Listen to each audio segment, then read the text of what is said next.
And we're live there. It takes it a second before it comes up on my screen. It's like 7 seconds in already. Well, it's the time delay in case they need to bleep something. Right, right. It's the behind, so I can hit the space bar for the beep real quick. Right. Right.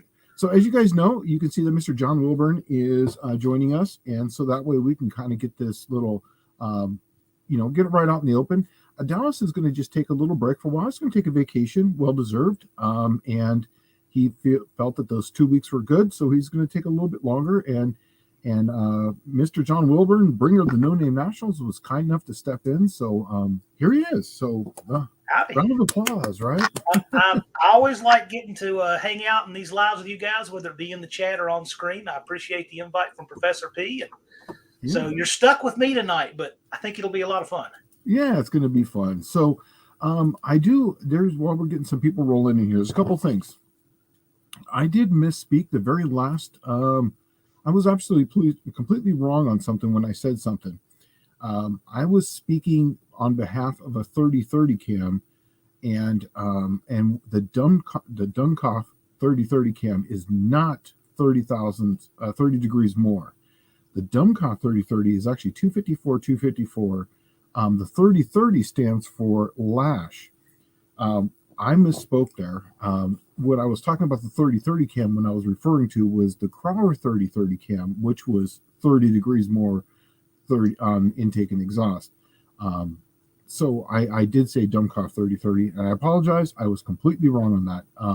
It does come out a little smaller. I believe factory on those was 218, so it comes out to like say 248, I believe is what the Crowler one came out as.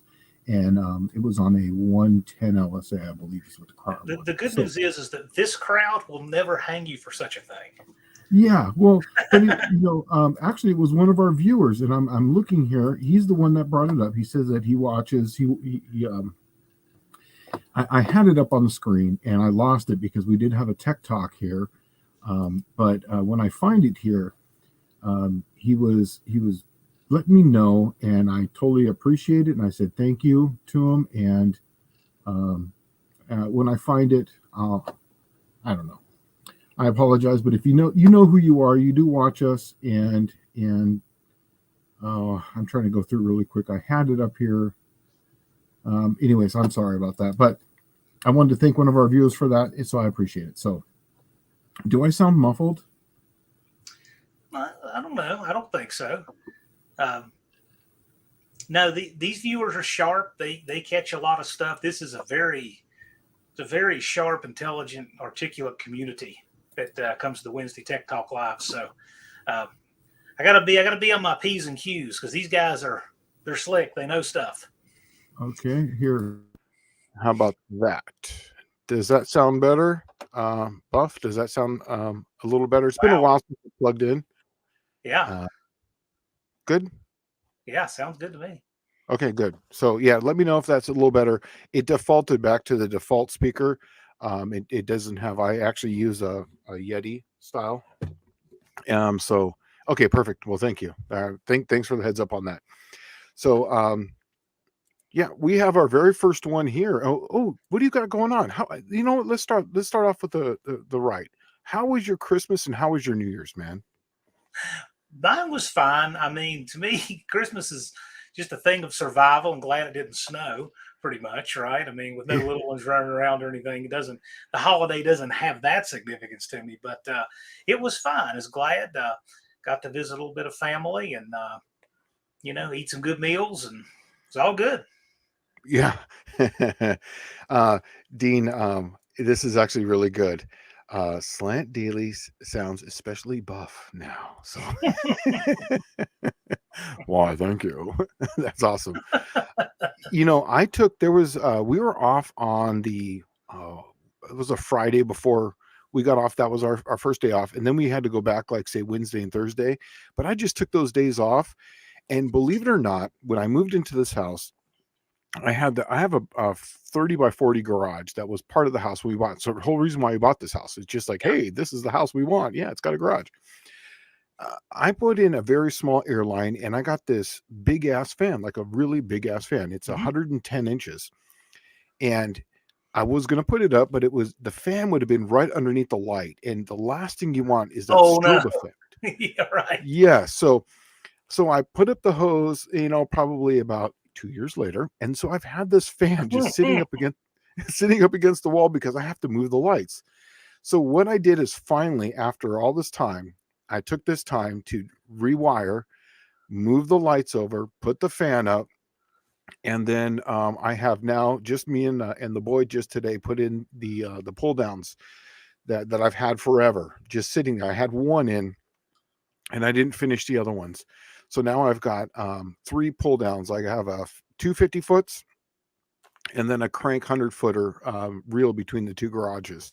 So no matter what, I have air. So even it's funny, I've always wanted a garage with air everywhere, but now everything's electric. But this way, at least now, if I need air, it's right there. Oh yeah. Yeah. See, we got nothing going. Okay. Rick's So I guess we'll do family. this one here. Welcome. Yeah, we have. This is our CR. It's Ray CR 1966. That's 38 POS Racing. That's Racer Ray. Oh, that's Racer Ray. Okay, cool. He's got a cam selection issue. He wants us to help him out with, and I figured we'll just do it live here while we're waiting for people to come on in. So he's saying, "Hi Shane, this is Ray CR here. I'm thinking about building a Chevy 44 for this old 59 Chevy. I was thinking about more of a torque build. I want to stick with the gear ratio like a 308, 336, or 355. The car weighs about 3,800 pounds, turbo 400. It'll probably be a street car needing street manners, but would like to improve the 8th mile times. Right now, the 454 with unknown internals at 400 with stock stall converter, 308 open differential. Sykeston ran at 955 at 4,500 RPM. I think it could have shifted a little higher, but it did feel like it was laying over. I'd like to stay with iron heads. I have a few choice castings. I have an intake for it, of course. I don't remember the model just now. I'll check tonight. He wants a late model. It's a late model roller block with an early flat tappet. I'm thinking going roller. E85 already available, yada yada yada. And he kind of goes on to about he's got a Wien single plane for it, and then all the different part numbers for the heads and whatnot.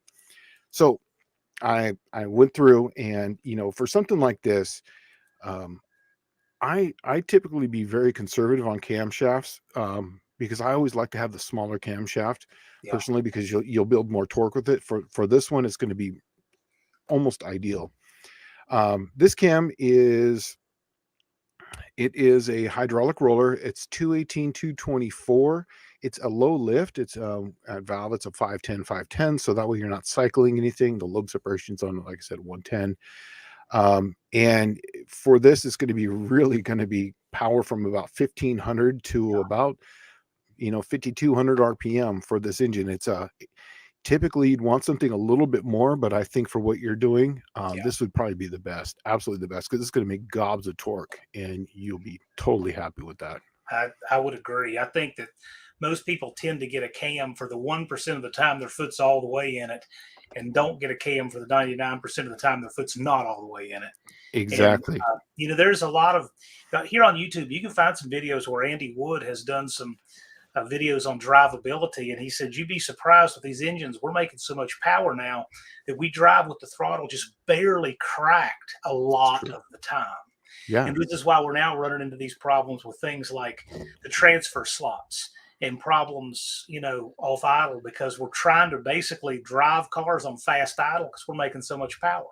Yep, and I attribute it to the cylinder heads, because the cylinder heads flow so well than they were before. So cams are so much bigger because you're compensating for crappy heads. Right. Now with heads flowing 300 CFM plus out of the box. Out of the box, case in point, I'm working on my 68 Dodge Starts, my road race car. It's a 6.1 Gen 3 Hemi. I have 5.7 Eagle heads that have been ported by Frankenstein, and it's 10. Oh no, it's a 10 3/4 to 1. So it's gonna be a pump cast engine because those heads like a little compression on them. And this is gonna be something I'm gonna road race. And then people are like, oh, camshaft's going to be huge. No, it's really not, because these cylinder heads flow 360 CFM and the engine's only 6.1 liter. Right. So I went with a 229, 235, and it's on a 110 LSA. That's a It's going conservative to, cam. it's very conservative, Yeah. but it's, the whole idea is coming off the corner. This thing is going to come out of the corner, and this is a driver. It's a stick shift car. So, it with that kind of cylinder head, you're going to be able to over rev that thing to the moon, because it's just going to keep flowing air. Now, as you get higher in RPM, the camshaft's physically going to get smaller because of just deflection essentially. But that cylinder head is going to allow it to just overrun out the back door. So yeah. Well, we got some people moving in here. Good. So yeah, that's. That is actually, that could make a whole topic into itself. The selections of parts that people have historically done that are actually crutching for other things we didn't used to have. Yeah. You think about that, could make an entire category into its own. Yeah. So I'll get to you, Michael Schmidt. 3 POS Racing Shane. Will the intake work well with that cam? It's going to be okay. It's not going to be the best, but it's a big cubic inch engine. You're going to lose a little bit in the low end. If you could get a performer or even a stock style of intake, a performer RPM would probably be. Performer. Yeah, that's the small one, right? The small one is the performer. Yeah. Yeah. Just get a performer, and not the RPM one. That should be plenty. I would run a dual plane personally, if you could. And the compression, I didn't see the compression on here. Did I read it out loud? I didn't see it on the screen. No. I don't see any mention of compression there. So in the email. So if you mentioned it, I was just assuming it was going to be 9.5 to 1. Usually about right. You still have to run probably, and that's the reason why I went with the little wider LSAs, because of that. So that kind of bleed off a little bit. Michael Schmitz here is asking, on that viewer 44 build, would you recommend high compression to bleed it off with the cam? No, not really, because it's a pretty small cam. It's not much bigger than stock. Stock on those things was like 205, 206, as far as duration at 50 on those. So this would be basically like your slight bump above like what the RV cam is called. And that's where I would be with this, because it's a big cubic inch engine, and they got really good flowing heads comparatively to, like, say, a Mopar, so 38 POS Race and Racer Ray there. What are your end goals with this, or at least what's your short-term goal? Let's say, are you trying to break into the 8s? If you're in a 950, is that what you're trying to do, is find a half second overall in the entire car? Yeah, I mean, this would definitely, this is definitely going to pick up some torque, and you won't have to change converters at all, because it's going to come on like gangbusters, right at that 2000 mark. So it'll actually probably take your factory stall and allow it to flash up higher, because you're going to build a lot more torque, bigger torque right there. So, PO said, what would you recommend for compression? I would be right at between 9 and 9.5. You did say you're running E85, so I would be on that 9.5 to 1. If you wanted to run pump gas, I'd be about 9 to 1. But once again, this is a street driver. This is something you're going to drive, so you don't really need that last little bit of compression, because then you're going to be detuning it, taking timing away, which kills a lot, or you're going to be putting in 93 octane. I did see 85 on there, obviously. So if you want to run, like, say, 91 or even 89, you could say 9 to 1 on that. I see Michael Schmidt's piggybacking on that. He's asking about the 454 square port heads. Nah, I had those on my jet boat for a long time, and it's going to be fine. That's why I was going to say, if you're running, let's say, a performer dual plane intake, that will be your limiting factor. It'll still give plenty of signal to the carburetor, and it'll be just fine. You just don't have any, just don't do any porting on the heads, because the old square port, high performance were still, I mean, they were still decent flowing heads, but there were, nothing compared to what the Gen 3 Hemi's doing. So think about a Gen 3 Hemi, a 6.4. That's about 50 cubic inches smaller than that 454, and it has almost 400 CFM of cylinder head flow right out of the box. The old square port high performance heads, I believe, are in, like, say, that 300 to 320 mark, I believe. And so, I mean, this is going to be, you look at the modern stuff compared to the old stuff. So we can't even conceive how good those heads flow, and the quality of flow. So it's not going to be any problem at all. 38 has a follow up to that, and then maybe grab Buick Smiths there. He's asking shift at 5,000. Yeah, it's going to be right at 5,000. You want to shift. Whenever I always tend to short shift first and second a little bit. Now with the Glide, it's going to be a different deal. But when I used to race my 904, I would basically hit first, and then, because even though I had a fast valve body, I had the John Cope valve body. I always would shift about 200 RPM before, because by the time I'd go back and read the data, by the time it actually shifted, it was right where I wanted it to be. So I call it a short shift, but yeah. I'd like Yeah. to make a more open-ended question out of Buick Smiths there. Sure. He says, what do you think would rob more power, a 700 R4 or an SM465 with the gear vendors? And I'd kind of like to make that more open-ended. What's your thought of efficient transmissions in this day and time of overdrives? And how do the gear vendors play today? Because 20, 30 years ago, the gear vendors, I thought, have more of a place. Yes, the gear vendor still has a place, and what it is because, like, let's just say, for instance, you have a Turbo 400. A Turbo 400 really is a very indestructible type of transmission, and they make it a lot of aftermarket parts for it. So you can throw a ton of power at it, and the gear vendors can handle that 2,000 horsepower that you're going to be throwing through there.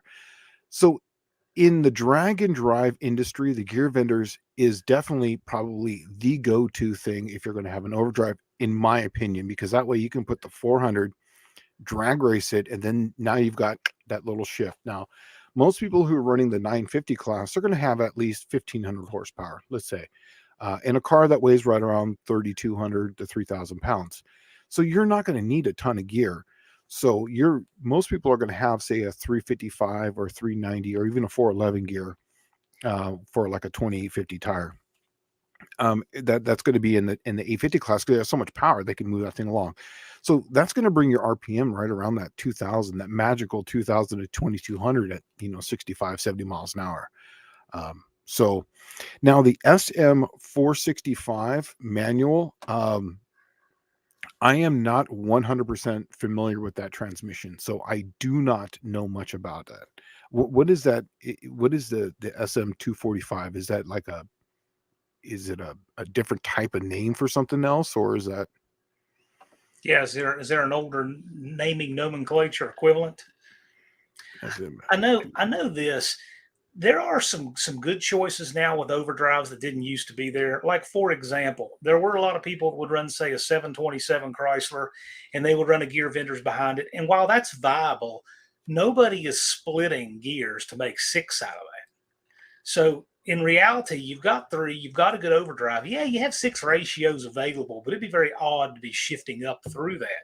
Whereas today, the 46 RH, 47, 48 RH and RE, the A500, 518 stuff, it's now really good and reliable to where you don't need to run a gear vendors in an application that doesn't demand it like it used to. I see gear vendors too being really good choices. If you say, let's say you have an old ramp truck and you want to keep that big iron case 4-speed. Well, now you have that good overdrive option. So gear vendors, like you said, it definitely has a place. It's a good piece. Yeah.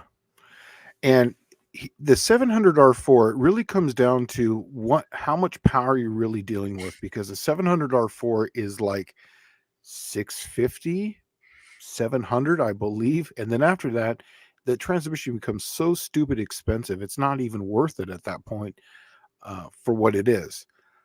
Even because technically it's just a 4L60E. Yeah. That's, a non-electronic version of it.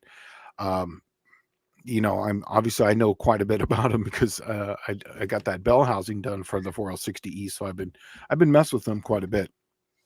So um, if you're running something, let's just say a 10-second, you could probably get away with a 700R4 or a 4L60E or even that.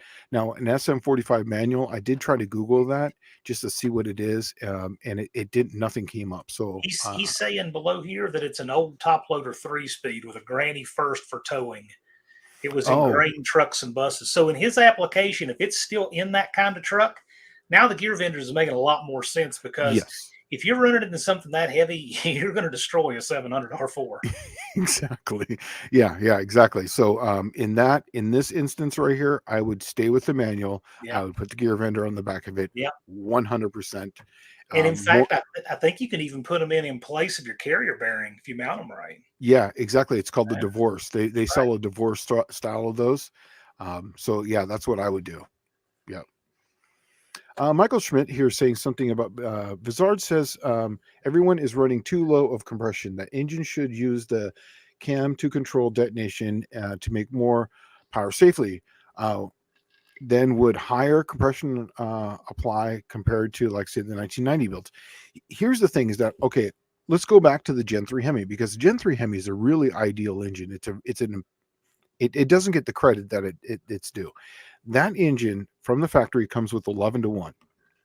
But how they control that, obviously, because they have all these computer controls, but they have they can move that camshaft. I think it's like a ridiculous number of, like, say, 16 or 18 degrees of advance and retard. So you can use that to your advantage as far as getting your timing for your exhaust, bleed off, so on and so forth. So basically, you can run the best of both worlds. Yes, technically, everyone is running too low compression. I admit that, but you have to play on the eye of caution, because not everyone is a super tuner, and especially if you have a carburetor, because heat is your enemy. And the worst thing you can do is have all these headers and everything, close the hood, and then now you just have this heat sink going onto the carburetor, where now it's just going to run like, it's going to be, you got to tune it one way and then you got to tune it another way when it's hot. You could get away with it if you had, say, a computer controlled type of deal. But as far as if you're going to be running a carburetor and you don't want to be messing with it constantly, that's the whole thing. Is though this is supposed to be fun, and if you're doing something on it every weekend on your daily driver, what's your thoughts on that? My thoughts is that we have different materials, we have different heads, we've got different tuning systems, engine management systems. There's a lot has changed since the 90s. Yes. So it all depends what you're doing and how far you want to go. I mean, just look what a game changer a NOx sensor is. Oh, I mean, there's absolutely. a lot of little things that are going to determine how much you want to try to get away with. Yeah. And that's another good point that you brought up there, and I didn't even register on that. Is the aluminum head factor, is because how much heat that will absorb out of it. And then also too, a lot of these are going to like aluminum blocks, like say some of the Hondas and all those. They have aluminum blocks, so they can just dissipate heat at an astounding rate. So it doesn't really matter at that point. Compression aside, the dynamic compression aside that you get with the camshaft that's bleeding compression off. Today with E85, that's something in the 90s that just was a totally exotic thing. Nobody was running E85 in the 90s, right? Yeah. I mean, people could get methanol at the track in jugs, but I mean actual street pump gas fuel, E85. That's changed a lot. The management systems have changed a lot. And so when people default to that old number of 10-to-1, yeah, that's pretty conservative. I'd say that's probably more what Vizard's getting at, is that's pretty conservative considering what we can do today and that people are kind of leaving untapped. No, I agree with that 100%. I always look at, when someone asked me, I believe it was you, what is a race car, or when does a car become unstreetable? Right. If I can't pull up to the gas station and fill it up with whatever's on pump there, for me at any place. So to me, that's 93 octane. If it won't run on that, I can't drive it on that. That to me is not a street car. I'll admit it. The Cookie Monster is a race car, 100%. I can drive it on the street, but it is a race car. So he's saying that this thing's a 3/4 ton with 456 gears. Okay, don't even think about the 700 No, at that not point. for that. No, not even in a. I would be looking at, if you were going to go automatic, I would definitely do a 4L80. Poor lady. Yeah, at that point, or even a 6L80. At that point, I wouldn't even think below that, because you'll tear it up. I would leave the manual, and then this way too, if you have the manual and the gear vendor, you can now split the gears. So you wouldn't even need to use first gear. You could actually use first and a half, and then you can go second and a half if you had a ramp truck with a load. So that way now you have a 6-speed transmission. So Yeah, you basically have a short ramp truck there is what you have. yeah. Oops, sorry about that. My light fell over. It was like lightning struck you there. Yeah, I have a lamp that sits right here, and yeah, it just went for a ride. Michael Schmidt saying that gear vendor in the 80s, my granddad put one in his Chevy long bed dually, which worked great, but he told us it was $3,500. Yeah, it was crazy. Yeah. I wonder what it costs these days. They're actually, I believe they've come down in cost quite a bit. Now, when I lived in California, Gear Vendors was literally right down the street from me. I could see them from my front yard, and I know those people very well. And if there was anything I was going to put on my transmission other than, like, say, TCI or John Cope or whatever, it would definitely be a Gear Vendor. It's a quality piece. I believe $3,500 is the installation also, because I believe they go in for right around 25, 26 as far as kit form.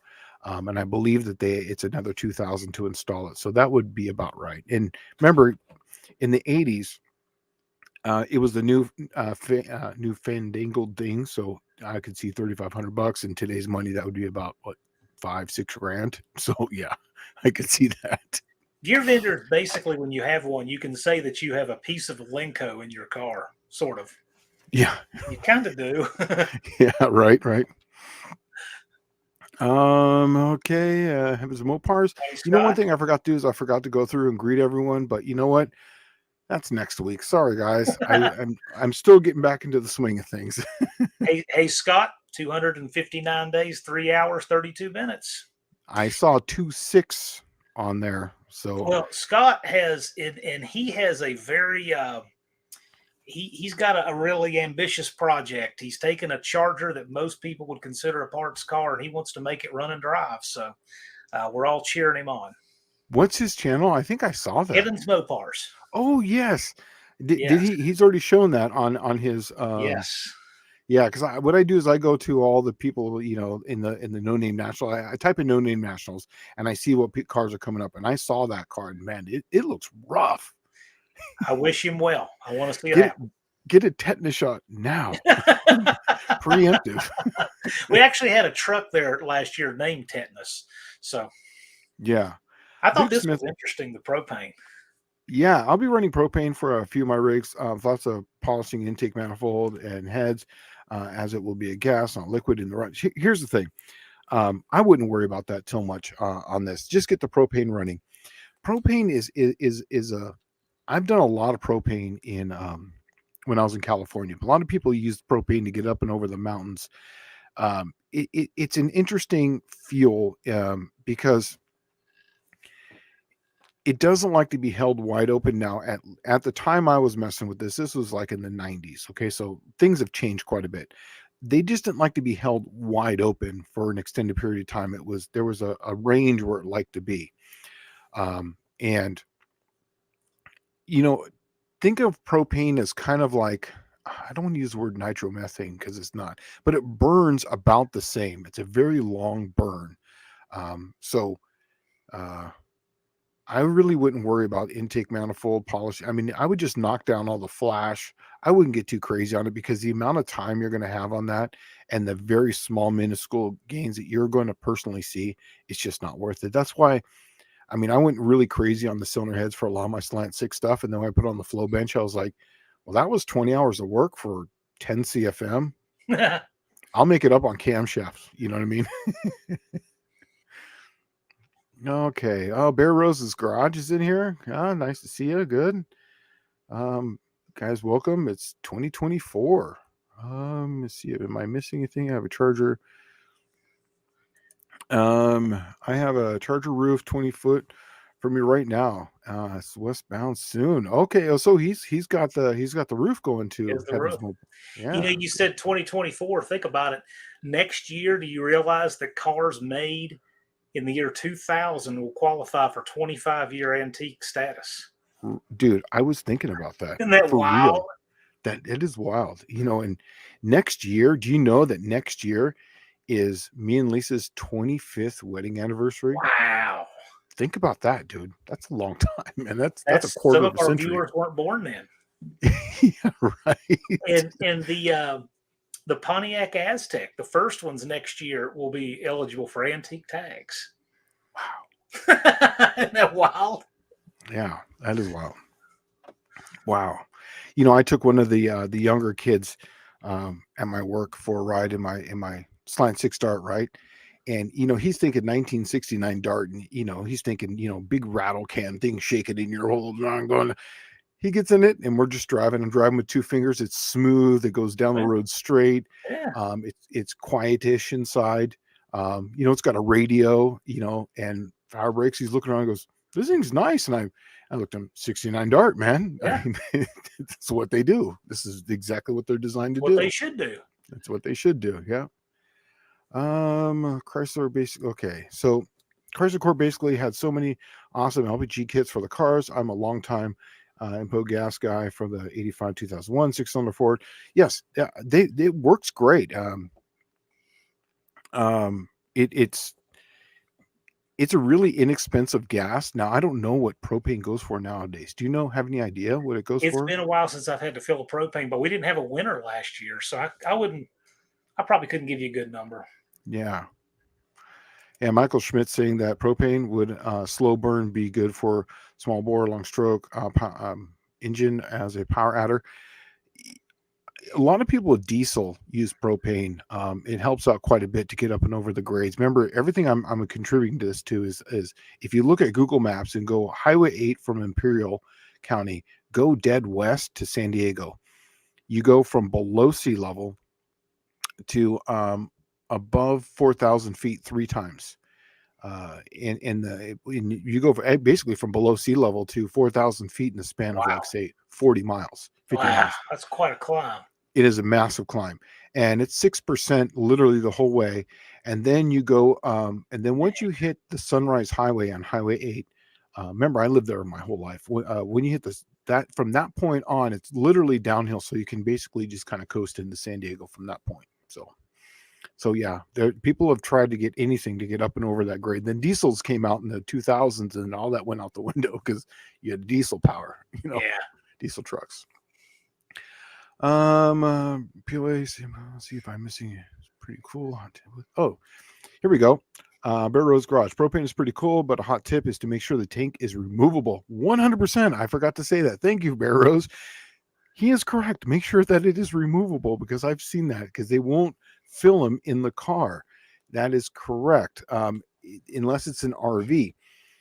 I totally forgot to say that. Yes, when some of these guys remember the old GM trucks that had the twin tanks on them. Remember they had a tank before and after. Okay, right. So he took the tanks out and he put in like these big mother bottles, propane. There was only one place in Ramona that would fill it because technically it was, at that time it was a car that had to be smogged. Even though it was like 75, still had to be smogged, and it was considered a fuel then. And he's right. So yes, some of the places won't fill it because it's not it's not an RV. So yes, make sure that's removable. Exactly. All right. So what do we got here?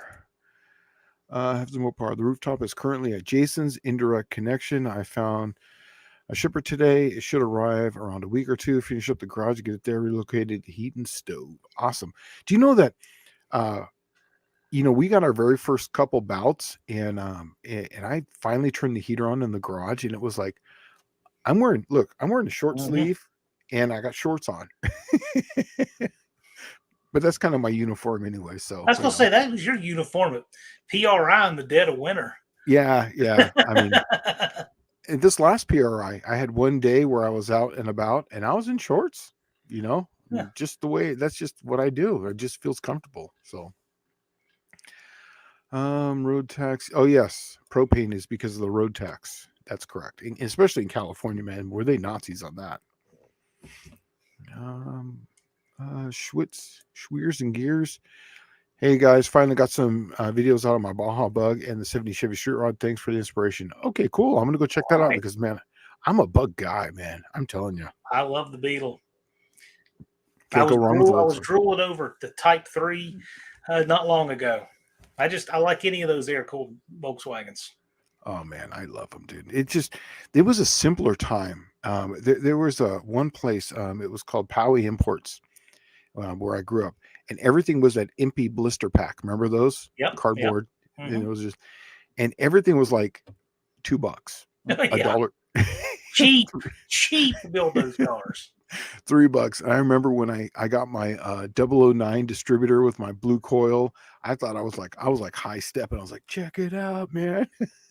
It would be fun to just see how small of a toolkit you could assemble to completely rebuild engine and transmission and front end and the whole car. I mean, it would surprise people how few tools it takes to actually build one of those. Yeah. 10, 13, 15, and 17 were 17. literally and a 36. You need a 36 for the gland nut. 17 Allen. And a 17 Allen. That's right. Yeah. You don't need much. Yeah. But I never had a 17 Allen. I got a 17 millimeter bolt, turned it around, put a nut on the end of it. That worked. I never thought about that. That's pretty good. Yeah, because because there was a 17 Allen. I got it was for my transmission fill, on the Volkswagen, because I had a swing axle 67, and so I didn't have that. So I just turned her nut around and did it that way. Well, I was working on a friend's Volkswagen and I didn't have one, and I thought, wow, that's an oddball size. So I went to the local Sears. Remember those places? And they had one 17 millimeter Allen hanging on the shelf all by itself. I thought, well, that's odd. They would have that one size, and I took it off and looked and read on the back. It says for Volkswagen drain and fill. Like, yep, that's the only thing that uses that. But now that's on an engine. Oh, on the transaxle. Oh, on the transaxle. Yeah. Transaxle. Yeah. I never had a Volkswagen that didn't have a big deep sump. Remember the deep sumps that were like 24 inches by say 12 inches? Well, they had the two sumps. Yeah. They had two separate sumps on the bottom. You had the plug in. I thought that was neat on those cars. Yeah. I had the one that was like this extended one. So it was like it bolted onto that, but it was literally another sump below it. So it held like an extra 4 quarts of oil. Wow. Yeah, because I drove the crap out of mine. I drove mine all the way up to go. Me and my brother used to drive it from our house, and we'd go up to Big Bear in it and go snowboarding, because they would just wave us through with chains. They would just wave us through. The best thing is that when those were designed, it was everything you needed and nothing you didn't. Yeah. So 308 PL Racing is saying that around here I can get my truck filled, no problem. I just need to pay the road fuel tax. See, in California, they don't have an extra place to go and pay the road fuel tax. Literally, it's not like that. It's either in the fuel when you buy it, or it's just not. And here, I don't know anything about here. So I've only lived really in 2 real states, besides Georgia for a little stint, but that's that. Either leaks. See if I got anything else coming out. I see Michael Schmidt still has his 80s blue coil and the clear distributor cap. Yes. Type 3 on 66 I like it. That is called a 009 distributor, isn't it? The 009? Yep. Oh yeah. And then you had distributor. Yes. And then I got the very first Pertronix. Remember when Pertronix first came out? I got a Pertronix. Yeah, in my 009. And then I actually got rid of the 009 and went back to the 019 because that had vacuum on it. So I could get a little better mileage out of it. Even with the dual Delardos on it. Delardos were the single barrel on either side, I believe is what it was. Yeah. Right. It got decent mileage with that. I was getting about almost 15, 16 out of it. And in a Volkswagen, that's pretty good because those things tack up the RPM when you're going down the freeway. So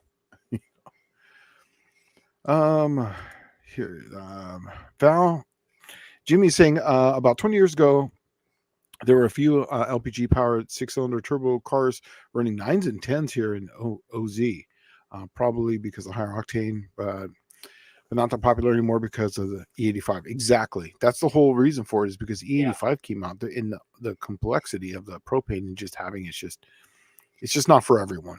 And E85, I mean, if they had E85 around here more prevalent instead of running gas on the Cookie Monster, it would definitely be E85. But I've never done E85 with nitrous before, so all my notes would just basically be, you know. What else we got coming through? It rose 28 Willys. It skipped up on me. Yeah, go for it. Our 1928 Willys Whippet only has a handful of sizes for all of it, and it's all accessible with a wrench because it was before sockets and ratchets were common. I never even thought about that. That is interesting. Yeah, right. Yeah, a lot of the Volkswagens that's the whole reason why it was just a handful of tools, a flat blade, I think, a Phillips head, the 17 millimeter wrench, and then a few other that's all you really need. You'd be amazed how much you can do on a Volkswagen with tools you could carry in your pocket. Oh, and a rubber band and duct tape. Oh, yeah. And shoelaces. Well, that fellow John Muir wrote the entire book on that. I mean, I really like that book. It's kind of an apocalyptic book of going way out of your way to do Gilligan's Island type repair, but how to keep your Volkswagen running alive forever. Yeah, I enjoyed that book. Here's a little story real quick about a Volkswagen. We were back when I was a kid, we used to have this dirt road, and literally it was the main dirt road. This kind of tells you Poway was kind of like the sticks. We were considered the rednecks. The only way to get to Del Mar or to the beach, the quickest way, was to go down this dirt road. It's called Black Mountain Road. Now, of course, it's all paved and everything, and there's houses all between there and there. But for a while there, it literally was the boondocks. So we used to go down that, and my buddy had a Baja Bug, and we went down there, went surfing, and on the way back, the guy's name is Alan. On the way back, he broke his throttle cable. So we took all the shoelaces off of our shoes, and this is true. And we made it, and we did the throttle out the window. And you know, as he drove down the road, he had his left hand out the window, and all the shoestrings were hooked to the throttle, and was able to. Now it was a single Weber, but we were able to apply the throttle with shoestrings, and because it was a Baja Bug, it had the standoff. It didn't have any deck lid on it, so we were able to run it up and then use the channel, the drip channel. That's what would hold the. So he had to do it kind of over him, so that would keep it up and stop from flopping over and hitting into the fender. It was cool. Great. Man. Yeah. Speaking of E85, what is the approximate that is involved in converting E85 benefit? Okay. Literally more fuel. In the simplest terms, about 20 to 30% more fuel you have to put into it to burn. So if you're carbureted, you would definitely need to have a different carburetor and obviously a higher output fuel pump. If you're fuel injectors, you got to have bigger injectors. And then the benefit is literally it's race gas at the pump. It's got a super high octane, and it's almost impossible to detonate. You can run a lot of compression with it. A shit ton, and because of that, it has a cooling effect. So because you're running so much fuel in it, so you know if you're running, that's why turbo people love it, is because you can just inject more fuel, and because it cools, it runs cooler. It's basically a win-win-win-win-win. The cons is that if you're running a carburetor, don't let it sit because it's going to eat things. 2, it's going to wick water. It's going to wick things in, and it's going to evaporate. So that's a few of the things that you ever? I haven't, but I'll tell you what I did. I had Thumper. So you guys may recognize the username Thumper, the sweaty fat guy. That's his username. He's actually he is a specialist on making his own ethanol fuel. Oh wow! And he and I did a live stream maybe a year or two ago. That is the most interesting, in-depth discussion. He makes his own fuel. He actually has permits from the ATF and everything to make his own ethanol. Uses cattails and stuff. And he knows how to build and tune for it. And we get all into these type of things with him. He's a specialist on it. That's a live stream worth watching. Wow. It's on my channel, and it's been a while back, but it was with Thumper. It's the guy's what he goes by. Yeah. It's back in California, we couldn't get non-ethanol fuel. I used to make my own non-ethanol fuel with water. Yeah. So I would put water in the fuel. You would see it separate. You just shake it up. You would see it separate, and then you just suck it out till it's that point, and you throw that stuff out. And then that's basically all I would do. And then you would just look at how much you put in and how much you take out and whatever. Andy Wood from Unity Motorsports Garage has a video doing just that on his channel. Really? Taking gasoline with ethanol and pouring water in it. Wow. And separating it out. That is, yeah. I've been doing that for a long time because you couldn't buy that stuff back in the day. You used to be able to get in California. They would have 4 fuels at the pump. You would have unleaded, 3 different versions of it, and then leaded fuel. And the leaded fuel was non-ethanol. Once they took that out, a lot of the cars just started having problems. And then my uncle had a Volkswagen, and he was just like, yeah, and he's the one that showed it to me about. He's like, yeah, one of these old timers showed me how to do this. And it literally, you get a clear tank and you put water in it and you just start shaking it around. You just let it sit and you'll see a line. It separates and it just, Yep. Dean's saying energy dependency. Australia downgraded their octane rating to 99 from 105 by adding butane. And then Sabit, accelerator protection wax. Right at the time, 2016, it was the end of the LPG with EFI. Oh, that sucks. That sucks. Yeah, Barrows is referencing that live with Thumper. It was a good one if you're interested in all angles of the ethanol fuel. He gets into the difference between ethanol and methanol and what E85 is versus E100, which is what he makes. Mm-hmm. All that kind of thing. It is very interesting if any of you are interested in that. Yeah. 3-ounce PL Racing is here saying that, Dean, there's oil in our propane too. It settles in the vaporizes and can stick valves. See, I didn't know any of that stuff. See, that's what I love about this is that I didn't know about any of the sticking valves that because most of the stuff was just added for power adders. No one did it for long term. They would only start it up and drive it up and over the mountain. It was literally their pulling vehicle for either their jet boat or their toys to get up over that grade. Yeah, making through forward, holding smart brown alcohol. Let's see if is this it right here? I have a copy of Michael H. Brown's alcohol motor fuel cookbook and Brown's second alcohol cookbook. Very good reads. That sounds awesome. Yeah, it does. So when he's making the E85, is it literally kind of like making moonshine? Is that? Yeah. I mean, yeah. Okay.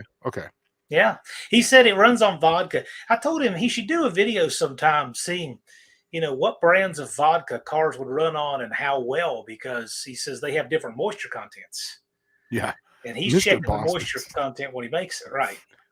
Remember, did they have Mr. Boston's vodka out here? It's like I had no idea. That's like the cheapest vodka in the world. It was like so. they had a Mr. Boston's blue and a Mr. Boston's red.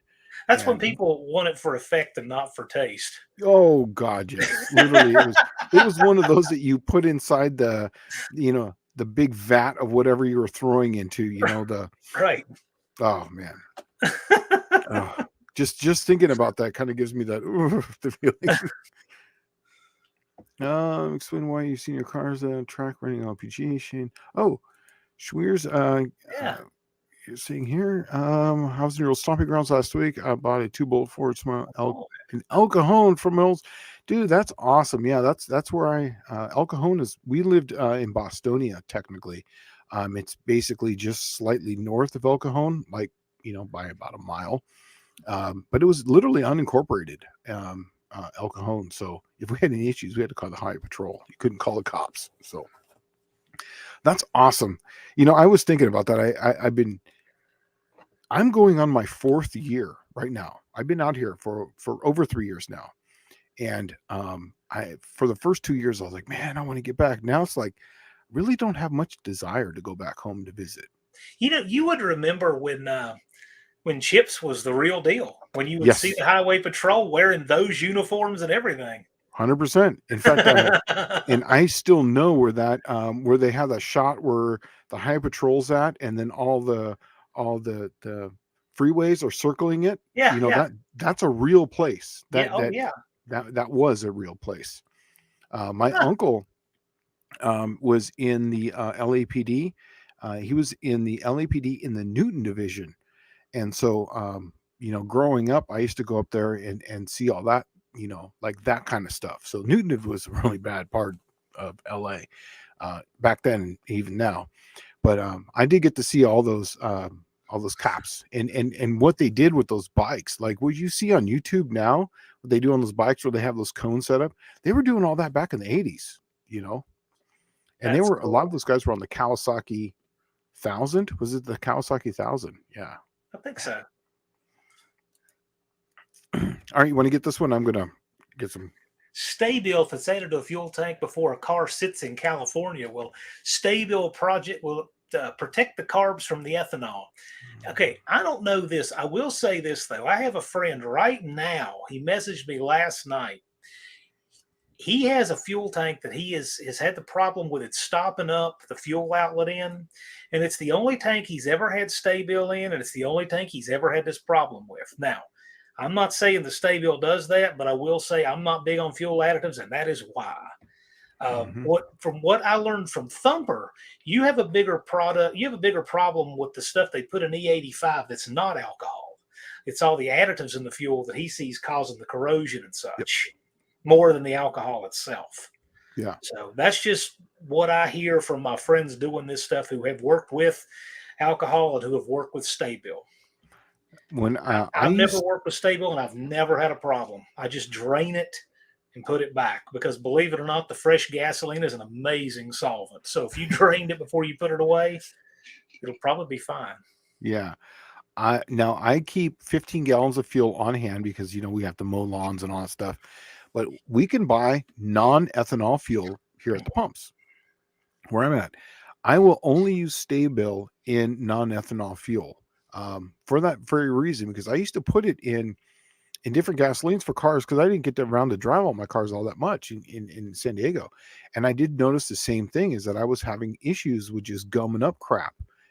And especially on, like, say, a Dodge, like your van, it's got the fuel sock, in the tank. It's got that little slip-on fuel sock, and if just I'm not talking bad about Stay-Bill, but I can tell you that if I was running it in the gasoline, I noticed that it would deteriorate that sock, and it would cause it to collapse on itself, and then I would drop the tank and do that. So I can't kind of pain in find the it butt. handy. Oh, here it is. Yeah, I did find it. This is what he's getting out of his tank, whatever this is. And he's only had it with this one tank, and it's the tank that has Stay-Bill in it. So Hmm. I don't know. I don't know enough about it. It could be unrelated, but it's awfully suspicious. So it seems like it's reacting with something. Yeah, like I was just saying. Did you hear what I was saying about the? Mhm. Yeah, that's a real thing. It was Yeah. eating those. It was eating those fuel socks that slide on there. I used to Well, buy those things. well, something else too. I've seen a lot of problem out of is not just the socks, but I put a Walbro electric fuel pump in a Camaro a while back, and the hose that it comes with is not rated for modern gasoline. It's just E10, and it will eat that hose up. I took 2 or 3 of them out of the tank, and literally all that was left of it were the reinforcing cords. All the Yeah. rubber was gone, and the skeleton of reinforcing cord was still there connecting the pump to the pickup. Wow. And Yeah. so when I figured that out, I changed the hose, but it was just you get this gritty black stuff in the fuel filter, and it was pieces of the rubber hose. And that's Hmm. E10. That's just regular E10, no stabilizer, nothing. Yeah. So It's it true. can be a corrosive environment in a tank, regardless. I do not know where you can get leather accelerator pumps for the Edelbrocks. That is the most old school question I think I've ever seen. Yeah, I don't know. You know, before I don't want to get your hopes up. Okay, I can tell you that when I was in San Diego, I did have a box of these things. They were just, new old stock that were just sitting in those little plastic, clip-on things that you would see at, like, say, they were actually, I believe they were Carter. They were the Carter style, which is the same as the Edelbrock style.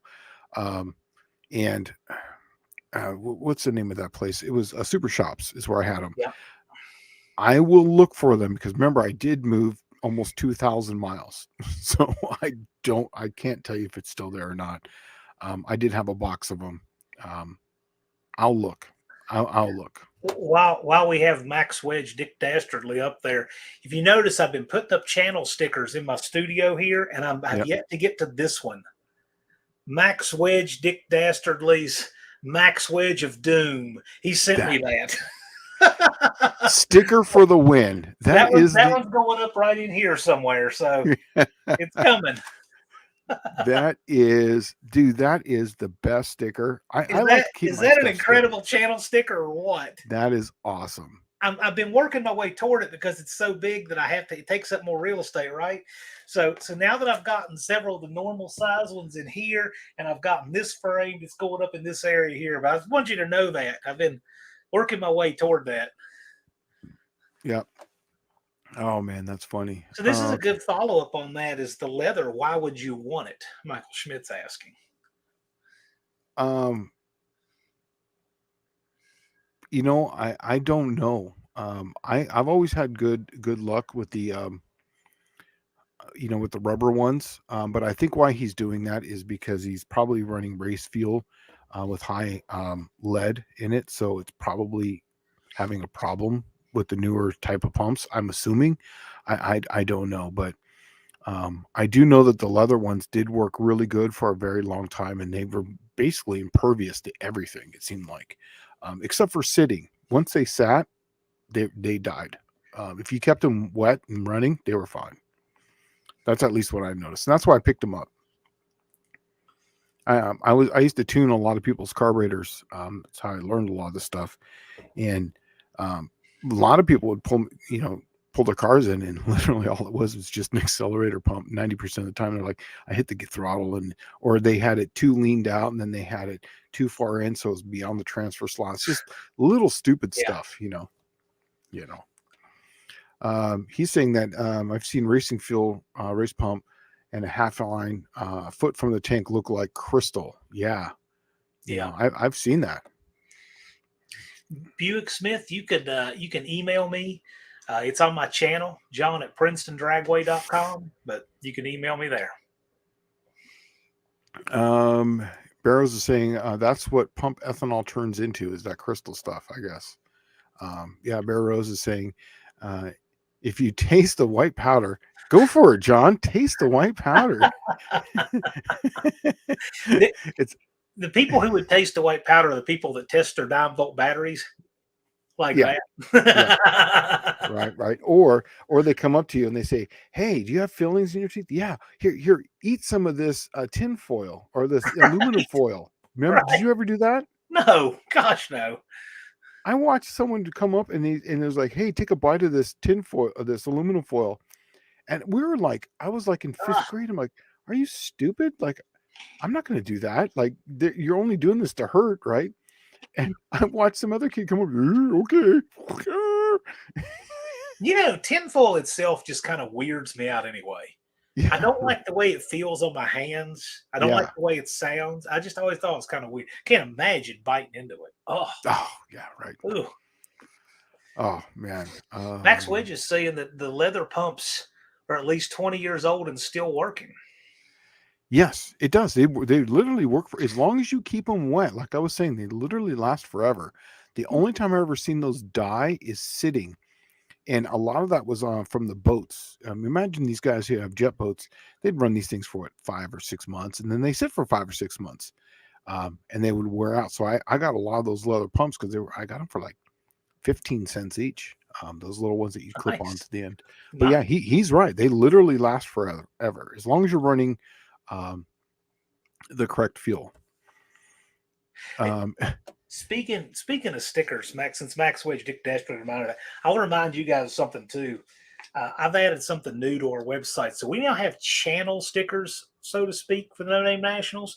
it's a lower cost option, and they're there for you. So I'm sure I'll be giving these out, and I get them made locally. But I thought I would share. So if anybody's looking for a channel sticker kind of size sticker, we now have those. Yeah. While we're talking about sticker exchanges. Yeah. I still can't comment on this. So he wants to know on the dual carb setup. Still can't comment on this. He's taking the 5th. I'm taking the 5th. All I can tell you is that what I can tell you is that I am currently building a tunnel ram for Gen 3 Hemi. So that way, not only can you run, it's going to have a, this, and the only reason why I can tell you this is because I'm doing this for myself. I'm going to have it so that way the same bottom end can run all our brand new intercooler that we just came out with, our fast type of top on it. And that way you can also put dual carbs on it, and you can also change plenum volume. So you can just basically stack it so you can play with different volumes and so on and so forth. Because I want to be able, me and Dallas are going to race at the No Name Nationals. We're going to do basically heads up racing, some match racing. And so I don't want to build anything with a supercharger or turbo, anything with that. I just want to run my LA engine. He'll run all around that thing because it's really designed now for nitrous because of how it's been set up. So I'm just going to build a Gen 3 Hemi. That's going to be, obviously it's going to be computer control for the timing, but it's going to be carbureted. He's going to have fuel injection on, but I'm going to run carburetors on it. It's going to be VRS carburetors on it. And it's not going to be a stroke or anything. It's going to be a legit 392. Nothing crazy, except for compression. It's going to have, 14-to-1 compression or something like that. Something mild, like 14-to-1. Well, yeah, because, those things come with 11-to-1 from factory, but he's going to have a ton of cubic inches on me. He's got 427 cubic inches. So I got to make it up with compression and RPM. So it'll balance out. Yeah, I like the fact that this is something you only get on Wednesday Night Tech Talk Live. You're getting kind of the thoughts of Professor P on how the two combinations stack up against one another in the real world. Yeah. And then we're going to get to see how they perform against one another in the real world. Yeah. So that's really great. Where else do you get that? Yeah. And, we have two polar opposite combinations. His car weighs literally 2,700 pounds with him in it down the track, 25 without him. So it's super light car, tons of torque. Where I'm going to have a heavier car. I've got about, my car weighs 2,800 pounds, 3,000 with me in it. And it's smaller. It's smaller, but I don't have any, but mine still has everything in it except for the heater box. That's the only thing out of my car. It's glass everywhere. I mean, it's a real car, lights, headlights. I mean, it's still got the factory wiring harness in it. It's literally a street car that has a race engine in it. There's nothing, and it still has the glass fuses in it. I haven't even changed any of that stuff. It's still there. I love it. Yeah. So the combinations couldn't be any different. Like typically you would have the high revving engine with the lesser torque in the lighter car, and so on and so forth. So we have a light car with tons of torque, not super tons of RPM, and then you have a car that's going to have a smaller engine, higher compression, so it's going to build back the torque because of that, but then it's going to be able to RPM. And the Gen 3 Hemi's stock valve train is good to about 8,000 RPM, 8,500. We've actually run them on our Spintrons, and it's a stable valve train with the correct spring and the correct camshaft profile. It was stable up to 8,500 RPM, and we ran it there for a very long time. So it's when we were testing our lifters, that Evolution lifter, that new lifter with the puck design that we came out with, not last year, but the year before that. That's how we were testing it. And we found out how incredibly good that valve train is. That's why there's not so many aftermarket rockers for the Gen 3 Hemi, because those factory ones work so well. Cool. Yeah. Okay. I kept little black specs on would clog the 055 idle jets on the Weber cars. I now run Teflon line braided lines. Yes, in my bug input. Yes, exactly. And that's what I noticed too. That I was kind of getting on a few of my motorcycle carbs, is that is this exact same thing as my emulsion tube. I was getting crap in there, and it was just that little rubber hose that goes from the tank. So I got rid of the rubber hose and I put it in a clear line, and it stopped that. But yeah, I was getting the same thing. I will say, when you go to your parts store, there are several options there that are fuel rated. Mhm. and some of them, what they put in gasoline will break that stuff down. And Yep. so I don't remember what I wound up using. It was a fuel rated hose, but it was fuel rated with high pressure for fuel injection. And I can't remember the color of the stripe. But anyway, I found one that was really suitable and lasted. Um, Yeah. do your homework on getting your fuel hose. Bear Rose saying, in my opinion, natural aspirate is where it's had to make a car go fast. All engine says something. Yes, no, I agree. Um, but I want to run now the Cookie Monster. I want to run in that 850 class eventually, and I want to be able to do some testing. So that's what that car is going to be for. Is going to be that, and then obviously I will take that out and I'll run. I'm going to run Dallas with the natural aspirated. But I agree with you. I think natural aspirated is that's my bag. I love that because I forget who it was. I think it was Grumpy or something, or there was another one that says if you have to add a turbo, you didn't build the correct engine. You know what I Yeah. mean? So, Clayton's Toolbox has an interesting one there. sure. So if you want to see a good comparison on the Holly High Ram to say a wine that has a ton of work in it, Unity Motorsports Garage, Andy Wood swapped and did back-to-back chassis dyno tests on his 393 that he had in his truck Casper before switching to the mixed up Boss Hemi-headed motor. And he picked up, I want to say it was 40 horsepower going to a Holly High Ram on that 393. And it's a lot. So the Holly High Ram, it's a good design. It makes a lot of power. Yeah. And that's a once you go to a tunnel ram, you're going to gain another 40 foot-pounds of torque. Plus, it basically railroad tracks. And then if you can get something on top of that, it's even better. It just doesn't have an old school look. Yeah, It looks yeah, more modern, but it does make more power. yeah. Now I'm going to say something here really controversial. Go for it. Yeah, it's about. There was someone asking me a while back about plenum volume. And how does it mean? How does it affect? How does it do this? And how does it do that in a tunnel ram? Look, I'm going to tell you right now. I've been testing a lot. It is minuscule what plenum volume makes in a tunnel ram. When I say minuscule, it's literally very unmeasurable. Is what we were getting. What does make a difference is taper on the runner. I'm not going to give you numbers, but I can tell you that the actual taper, the straightness of the taper, making sure that the port follows going from the tunnel ram into the head transition. I mean, there's a lot of different things that play into that because essentially what you're building is a velocity stack. Mm-hmm. That's right. what you're building. Yeah. And you're basically building a velocity stack that goes to an area that fills with air and fuel coming from a mixing source, and it's just taking its bite out of that. And I'm doing this from essentially 4,500 and up. Now, where plenum could play into effect is not, I didn't do any testing below this, but if you're running, say, 2,500 to 4,500, it could play into effect there.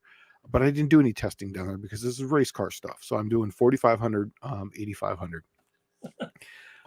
Plenum volume didn't play any difference. I made it 100% difference in volume between the two. No difference.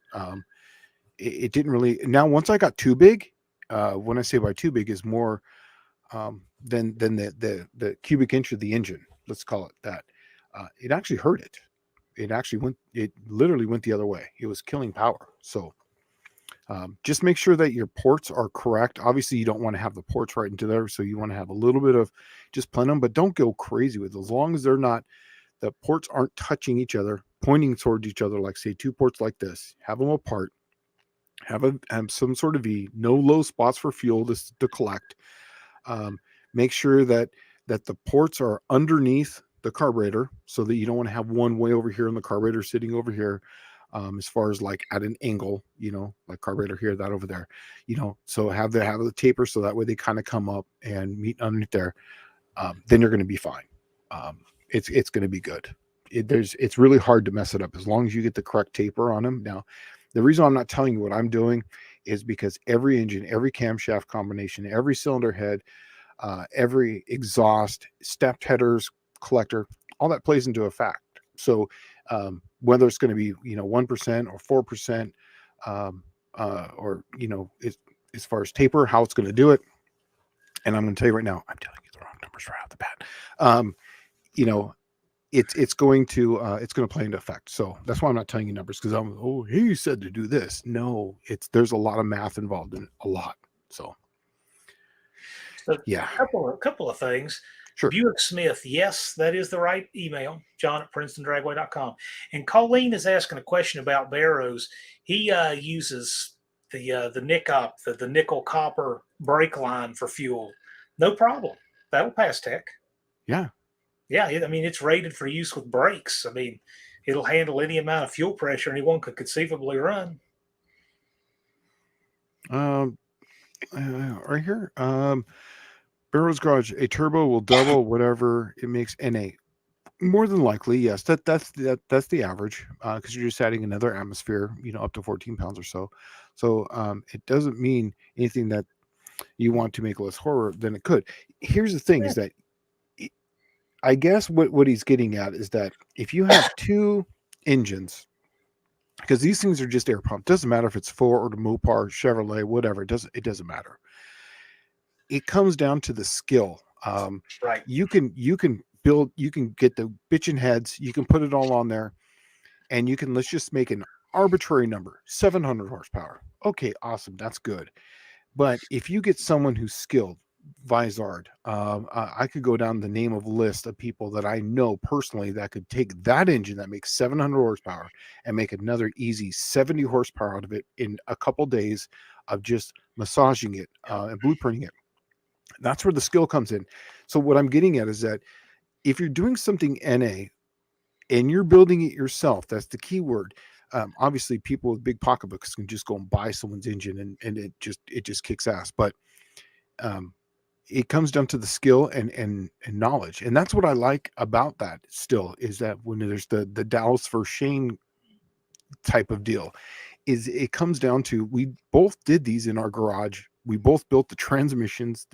We built the engines. We did everything ourselves on these cars. So there was literally zero out of pocket going to someone else to, hey, I need this, I need that. No, these were all done ourselves. So that's the only thing he's saying. And that's the reason why I like it still to this day, is because obviously there's always going to be those outliers on a bell curve, but most people are going to fall in line of that bell curve and be right in that bell curve. If you go ahead.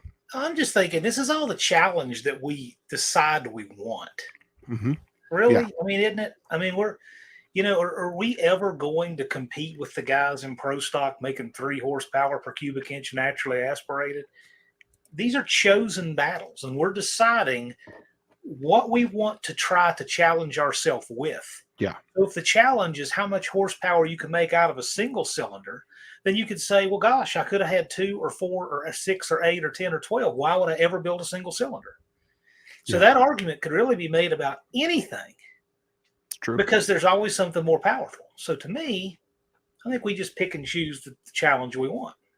Yeah, and most cars, if we just take about, like he was saying, here's our battle. We figure a car that weighs between 2,500 and 3,000 pounds.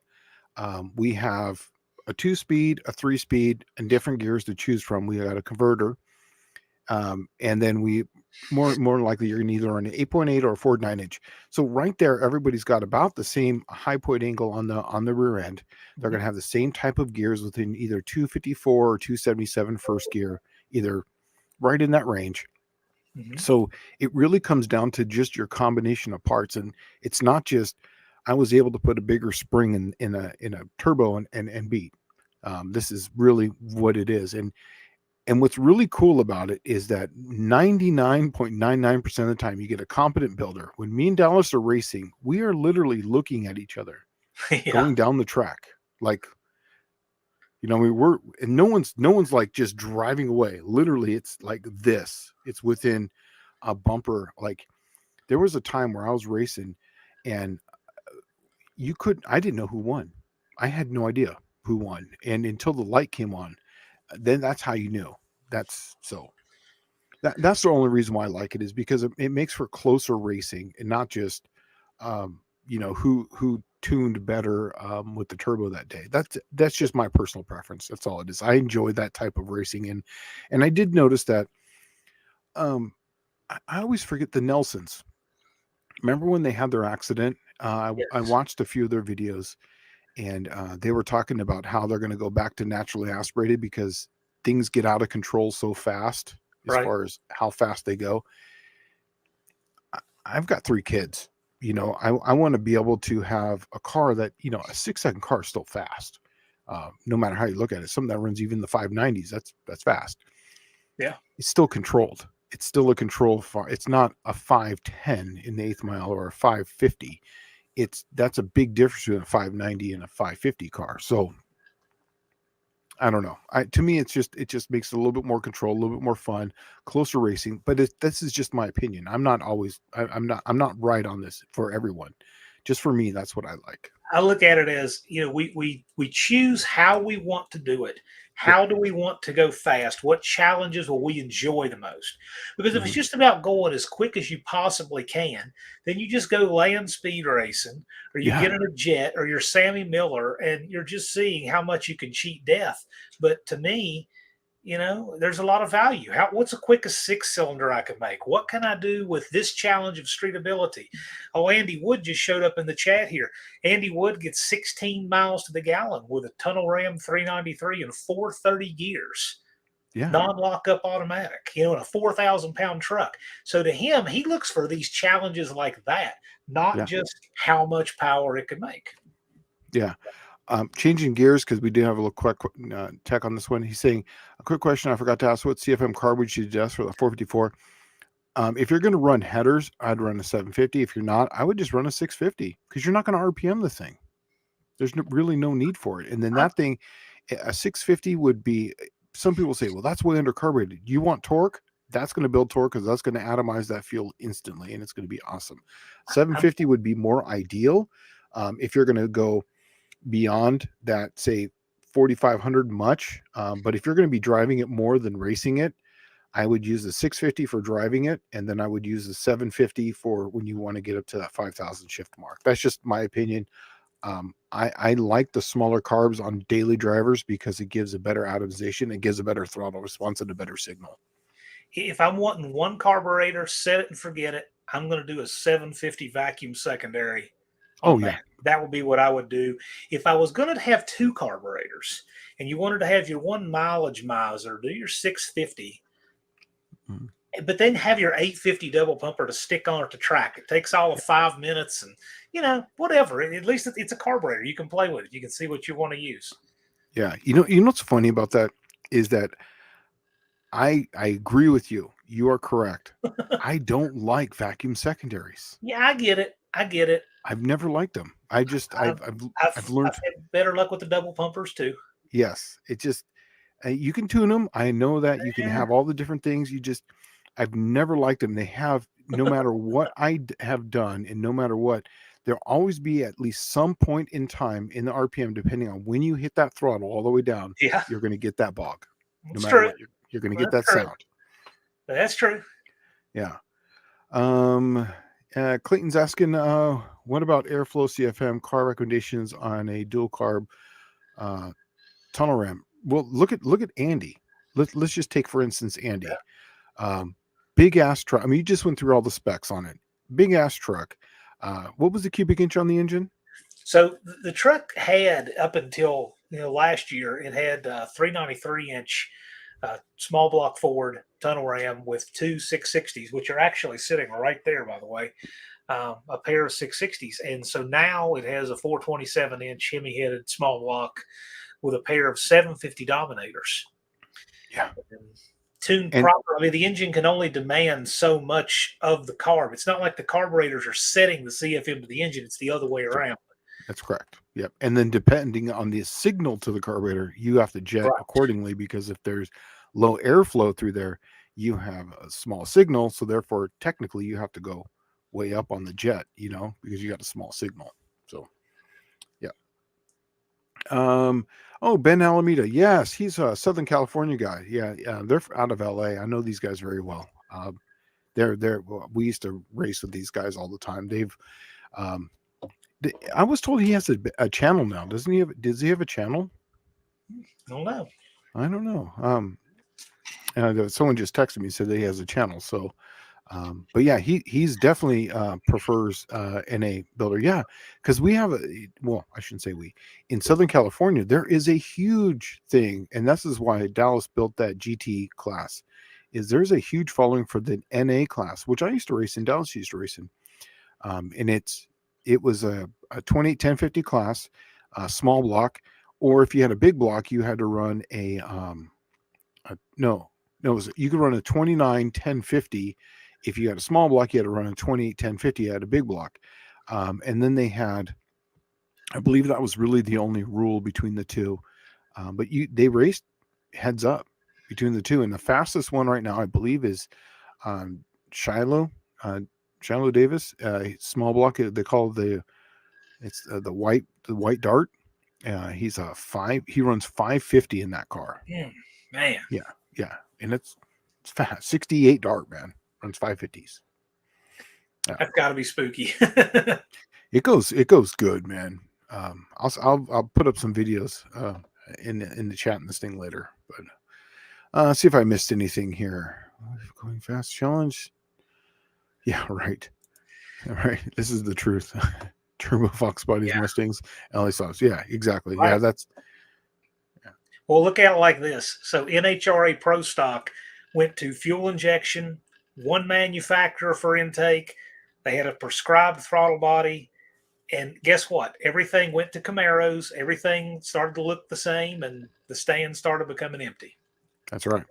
As soon as they took the carbs out of it, that was the only reason I went to NHRA race, was to see Pro Stock, because that's actually where the tuning was still, and some of the thought. You had carburetors, and you had this and that. The other guys were basically all came down to clutch. These things were making 10,000 horsepower, 11,000 at that point, and it was, how could I put that to the ground? It really came down to the clutch. How could I tune it? Could I do this? Austin Cole, he said a long time ago. I mean, I bet 25 years ago, Austin Cole said, we're no longer, it's not even about making power at all now. Now it's just keeping it running smoothly and applying it. And he said when they went to 1,000 feet, he said, we've been racing 1,000 feet for 20 years and just didn't know it.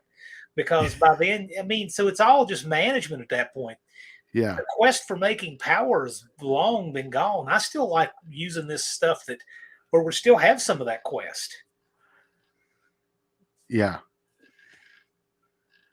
The old Buick Saskin, does the old carb size calculation still work today? Yeah, it works. I mean, yeah, you can. And basically it's just an air pump. It's how much in and out. Where it becomes tricky at is when you become lots of cylinder head flow. Roots blowers are wicked cool. I love a Roots blower. Yeah, I'm trying to see how far back am I. Ooh, I guess I am a little ways back. Well, you're highlighting them, so it freezes them when you do that. Oh, okay. You can't avoid that. I run into that too. Andy's saying Shane is exactly right. I'm happy running in the 6s, high 5s. Past that, money, effort versus return isn't there for me.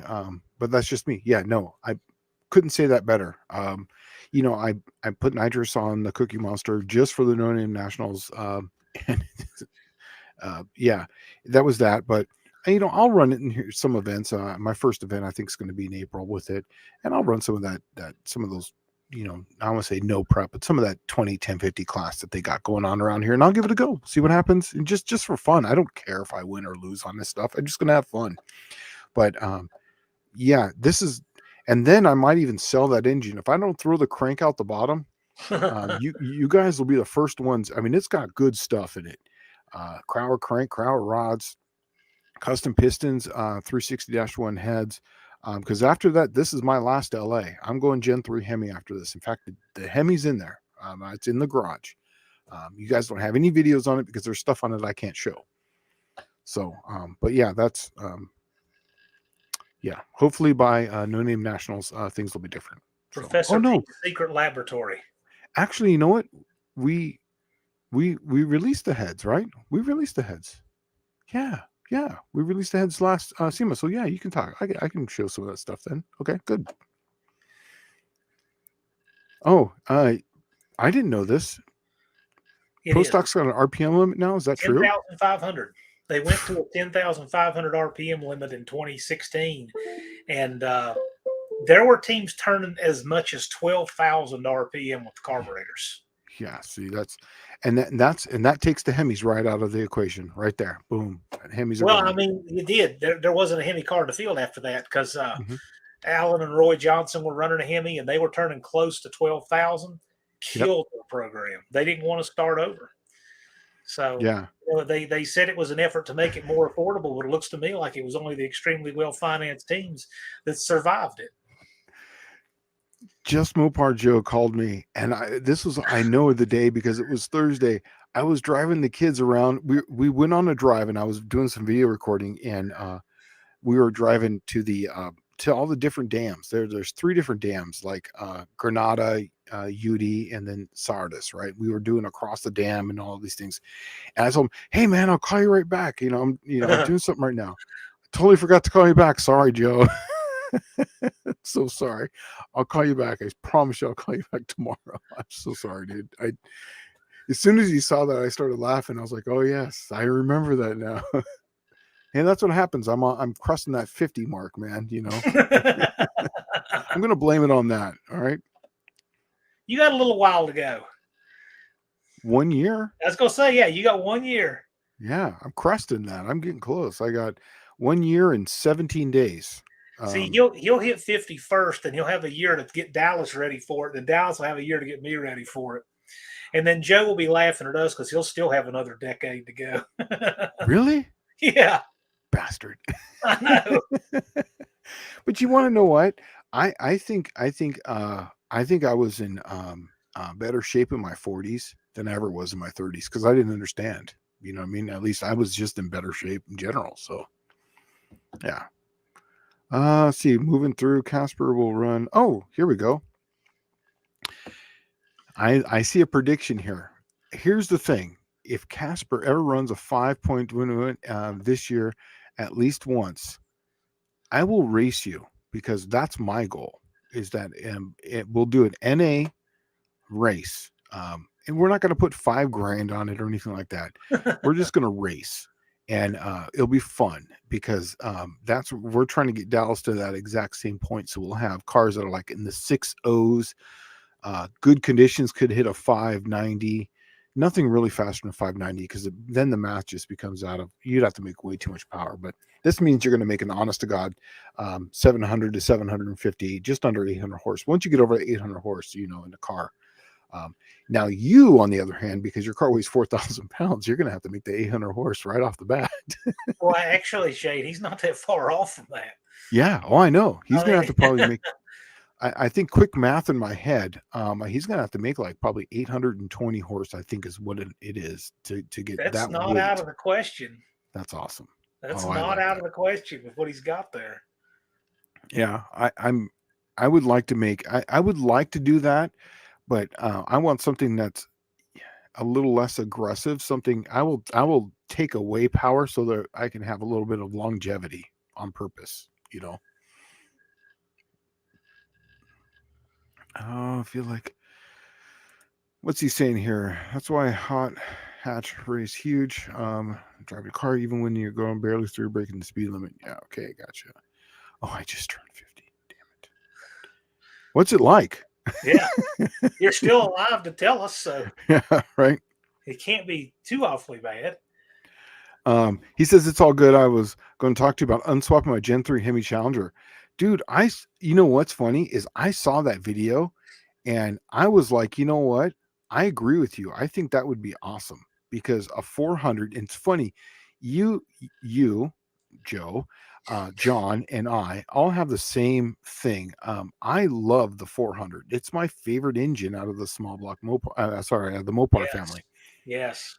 And with the aluminum head, it was always this secret. Yes, you're right. It is with a 400 with aluminum heads is lighter than a fully dressed 340 with cast iron heads. Now, I didn't have an aluminum intake. I had a cast iron intake, and it was lighter with aluminum heads, aluminum intake than a 340. So yes, I would say go for it, man.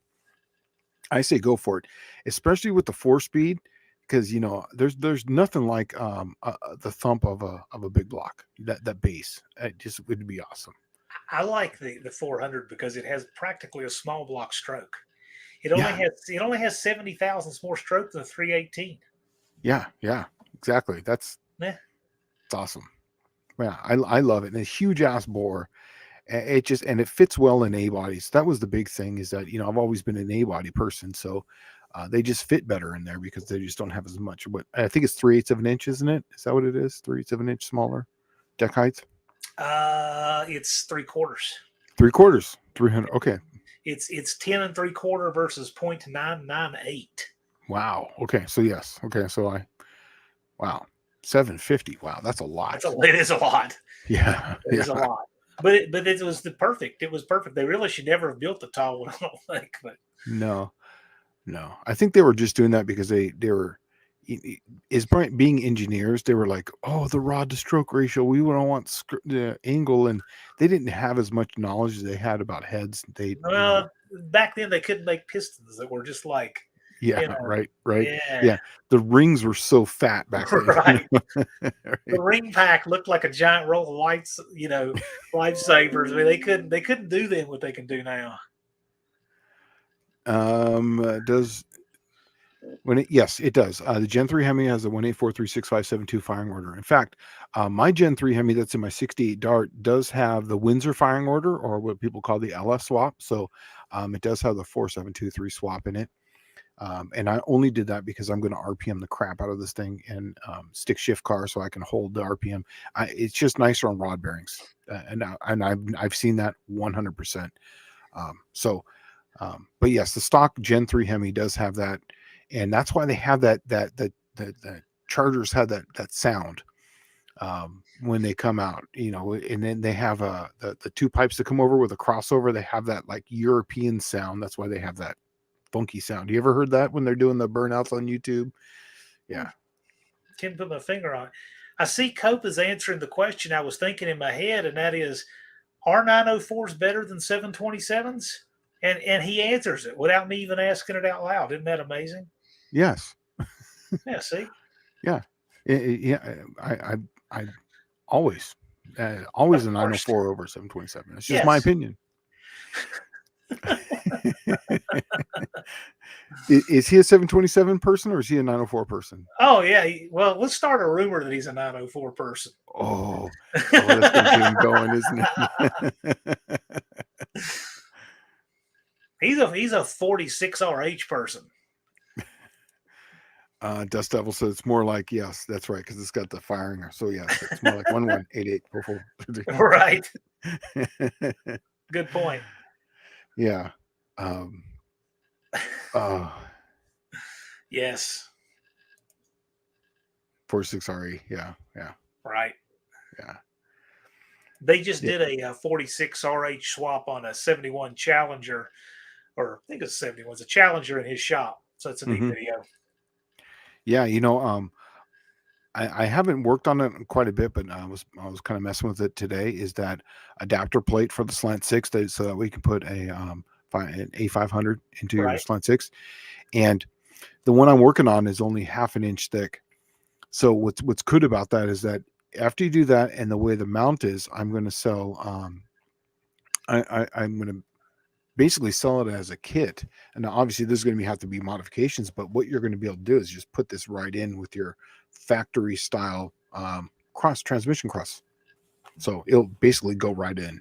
So I'm working on doing both those. So yeah, for people who have Slant 6s, that's always been the killer, is just the overdrive. And I've got the most optimum setup. It is a lockup converter, 904 low ratio first and second gear. And a 26.3 tire with a 276 gear. I can scream along at 75 miles an hour at about 2,500 RPM, but it would be nice to get some off the line oomph out of it with a 355 gear and then hit lockup. So that way I can kind of get the best of both worlds, and we'll see how that works. One of the guys just picked up what do we got here? One of the guys just picked up a 1950s Buick with a 320 straight 8. That does not have. Yeah, that's right. It does not have that firing order. You are correct. Oh, Wow. Colleen, tech question 318 with 360 heads and a 340 torque or intake and heads gasket match. What can we do run? Here, okay. In what? She was a 3. Yeah, exactly. Yeah, there's a lot more, but the very first thing before we even went past that 318 with 360 heads. Here's the thing is that there's been a lot of I have that Mopar book, and they did a lot of things on those heads. They flow really great on the top end with the 360 head on a 318, but the problem is that the valves are actually too big and they shroud so much on that 318. You actually get lower flow when you put them on a 318. It's really better just to run some 318 heads at that point on it. What I do. So before we even get into cam on that, you would need to give me like what vehicle and what you're trying to do with it and so on and so forth, Colleen. But I really wouldn't run any 360 heads on a 318 if this is something that you're not only going to have it at 4,500 RPM and up, and especially if you're going to have something like, say, it's got like 202 valves in it or something, it's really going to have a hard time breathing because it's going to shroud those valves quite a bit. It's just what I've seen. Vizard made considerably more power taking a 202 valve out and putting a 194 valve in a Vortec head on a 4-inch bore. Exactly. And the 318 is 90,000 smaller than that. Yes, and exactly. I was going to say the 194 valve is where I always tended to be on my 360s. Everybody was like, "Oh, you got to have 202 160s." I was like, "Nah, I like the 194s in mine," and that's what I always ran. I never messed with any of that stuff, and I was running 250 shot of nitrous. They could never understand what the cars ran so well, and I was just because I'm not shrouding anything. I'm not shrouding the valves. It's getting. Well, what gets me is, and I'll hear these guys that will refer to a head like the value is in the valve size. No. And I said the valve itself is nothing but an obstruction for the head to work around. That's right. So really, all the valve size should be as a symptom as everything else you have going on the other side of the seat. Mm-hmm. And when people say, "Oh, it's got they'll say they have the J head with the 202 valves." I'm like, great. It has a bigger hurdle for the air. Now, what have you done to justify the bigger hurdle on the other side of that? That's right. If you just throw valves in there, you actually went the wrong direction. It'll slow it down. You just went the wrong direction. You know, do everything else. The very last thing you should do is put 202 valves in it. Do all the porting, all the pocket, clean up everything, get all that working correctly, then run it, and then think about the benefits of that extra cost. Is it going to gain me anything? Probably not. If you had a 4040 bore, like say a 340, engine, you might gain some on a 202 because it's a little bigger of a bore, but it's still questionable at that point. That's just once again just my opinion. The valve is the last thing in the chain. Yeah. The valve, you have to go to a bigger valve to seal a bigger seat that you have because you have a bigger throat, because you have a bigger bowl, et cetera, et cetera, et cetera. So by the time you get to the valve, everything else necessitates running a bigger valve to seal it. Yeah. But I digress. Yeah. So, Colleen, you can just send me a text on this. I'll help you with this on that end. 400 is the best engine to stroke for racing. Don't know. Try Power Fort. I loved the 400 just in its stock form with the stock crank. I used to get the 383 cranks because they were actually forged. The 400s I were getting were just cast cranks, but I could get the 383 cranks that were forged, and then and we would just RPM the absolute living piss out of those things because they just would never. They would just, they just wouldn't hurt themselves. They just really weren't moving all that far. Max Wedge Edelbrock does make a 3.2 barrel intake for the Holley 2300, and as Dust Devil says down below, they're not cheap. They're not as plentiful, but they are made. Yeah.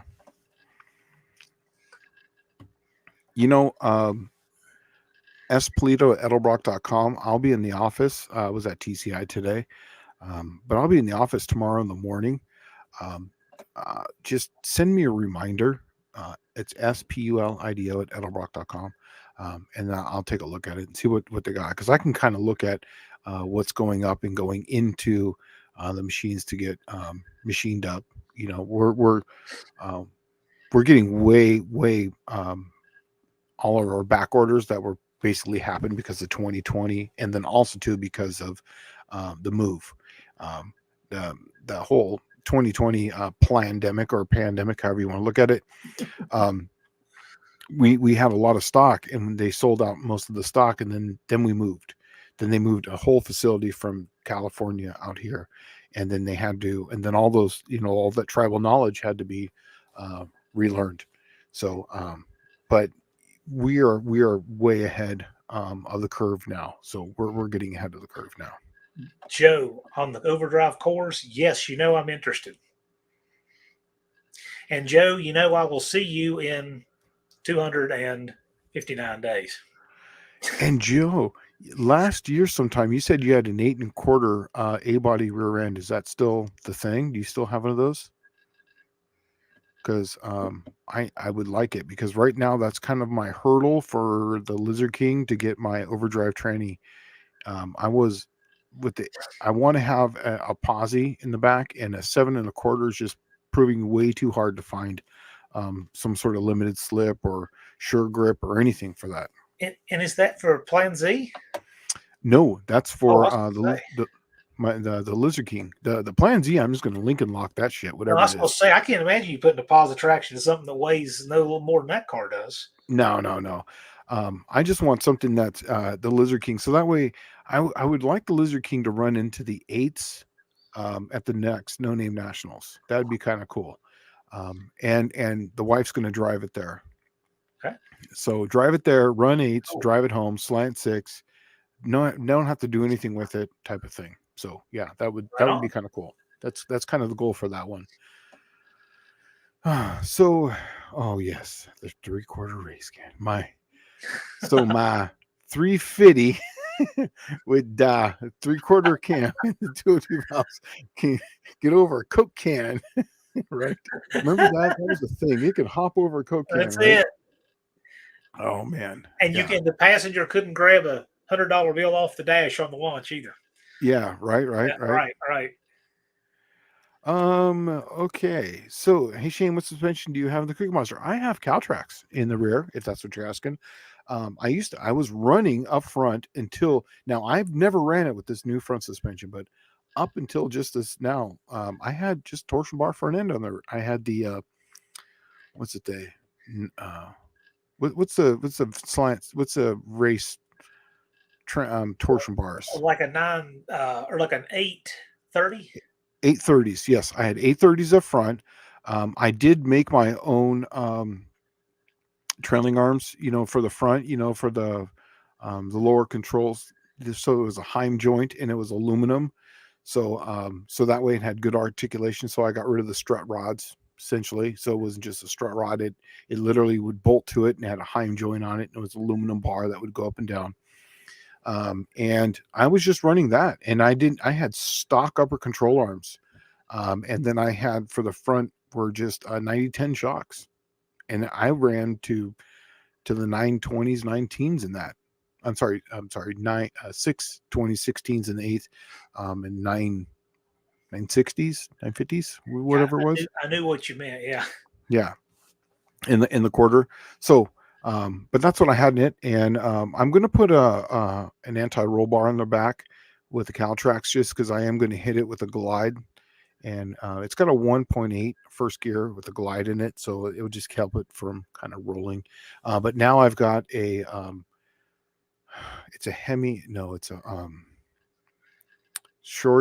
Tory Sheldon. It's a front key member from Tory Sheldon. So that way I can run the rear sump. So it's got a mid and rear sump on the engine, and it's got coilovers on it now. So and it's got a rack on it. It's really bitching. So, and it took literally 100 pounds out the front end of that car. Cool. But I put it all back in because I put concrete in the block. So there you go. So I can run nice. Yeah.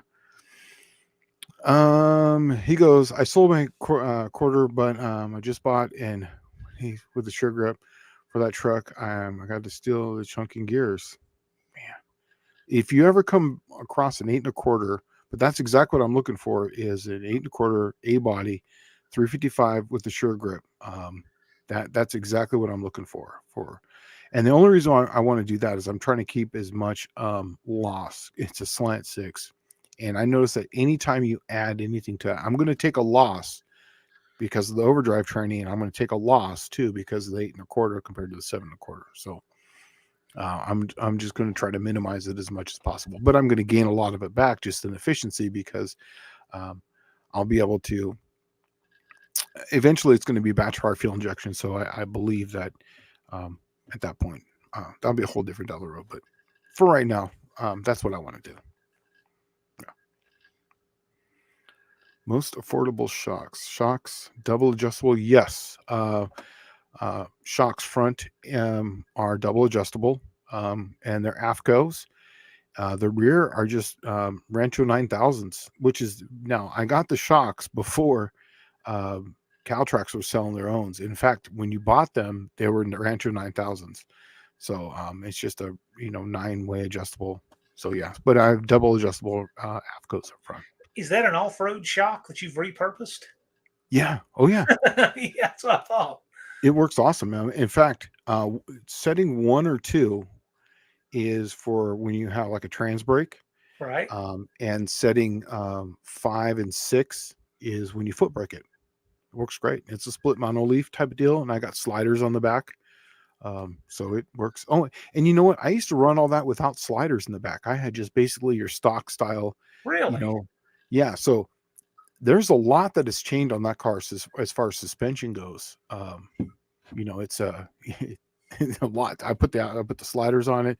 I still have the same shocks, same split monos, but now it's got a 4.9-inch in it. So I'm putting a little weight in the car, and then I finally got I added some extra bars to the cage. I did add an extra bar down below.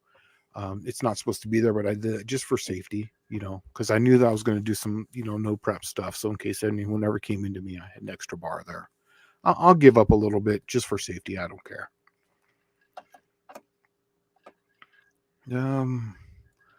Most affordable adjustable shocks. Are you talking about like coilovers or something? Because they're all about the same, really. When you get into like the 2.5-inch diameter, 10-inch type of thing, they're AFCO or QA1s. Either way, I have QA1s that are going to go on my 68 Dart. That's coilovers all the way around on that car. That's going to be my road race car. That's the Desert Dart. So yeah, I mean, they're all about the same, and they all take about the same spring, so you can kind of cross over stuff. So yeah, whatever. Man, this time has flown by. It's flown by. We have 12.5 minutes left. Wow. Time goes quick. We're having fun. Yeah, right. Okay, guys, Rancho cars. Okay, here we go. Guys are running Rancho shocks on B-body race cars. I'll find out the spring if they work with super stock springs. They do. They work awesome with super stock springs. In fact, I was running that style of Rancho shock with my super stock springs for a while. Here's the thing, though, is that you're going to have a different setup for the right and the left just because the stack is different between the right and the left. You have a much thicker stack. In fact, the car sits a little crooked. You can look at those two springs next to each other. I have some out back, and they look like you would think that they don't go on the same vehicle. Yeah. So yeah. And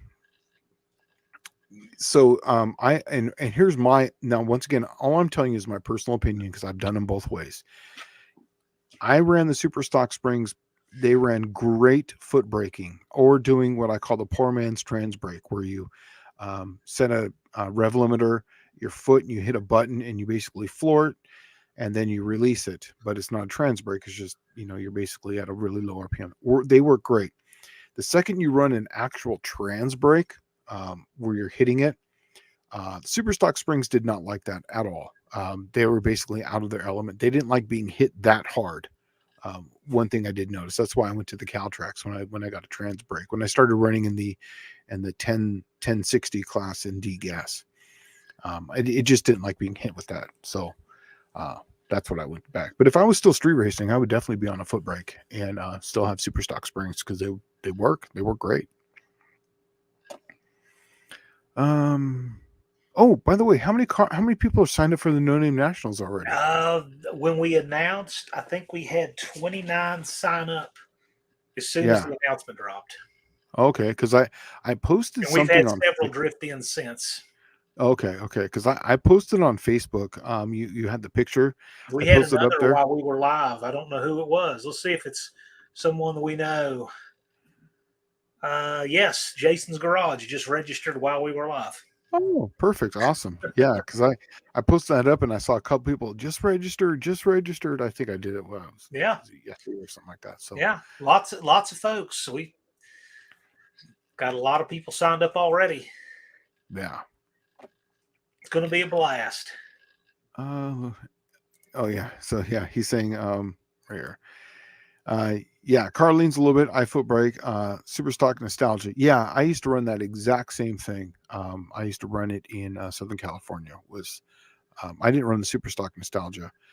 They didn't really like the A bodies for that, at least where I was at. They liked the Polaras, the B bodies for that kind of stuff, and they wanted something that was pre 60, kind of like the old match racing type thing. Uh, so they didn't really like me with my 66 start. So plus, they just didn't like the fact that I would beat them too, because with the small block. So they didn't like that too much. Oh, so what was the deal? What was it? We've always had more than he's trying to fudge the numbers for me. No, I Oh, was hoping to have 150 cars pre-registered by Memorial Day. But I've been talking to Chassis Dyno folks. In fact, I made a few calls about that today. So we'll be talking about that more as the season goes on. Got to see if it's feasible. yeah. Mopar Joe, can I stick with the Calvert's 910 on my front end, my Barracuda? We will see 5 this year if my transmission doesn't give up. I put braking with ladder bars and have real slicks. Dude, you know what? I literally ran that fast. With the only reason why I changed is because I wanted a rear sump for a small block, just because I was getting to that point where sometimes when I would launch, when I had a center sump, I could actually see the oil pressure kind of do this number until the oil pressure came back up. I just wanted to have the rear sump so that way it would be right there. And that's the only reason why I changed. Other than that, I would still have a factory suspension on my car. I still have it. I mean, I could put it right back in. And you got ladder bars, so yeah, you're even ahead of the game over me. Caltracs are, they're tricky to set up, but once you get them set up, they really work great. Because you'll get some porpoising and a few other things, but yeah, the Calvert 910 shocks up front. That's literally what I had on my car. I still have them. I still have them on the shelf in there. So Professor P, we've got you, Dallas, Joe, Levi, Punisher Ray, all looking to run in a 590, 599. Oh yeah. Yeah. Practically an index. That would be a great index. Yeah. It really comes down to, I will run an NA 590 if Dallas is going to be running in that. If not, then I'm just going to, and if I don't throw the crank out of this car by then, I'll just show up with what I was going to show up with this year. I'll just show up with that, or I don't know. But the car setup, I mean, it's going to have a glide and it's going to have a 4.9 inch. It just depends on either it's going to be the small block with nitrous or Gen 3 Hemi with tunnel ram. It'll be one of the two combinations. The small block will definitely be faster, obviously, because it's going to have a shit ton of juice feeding it. But it's factory block.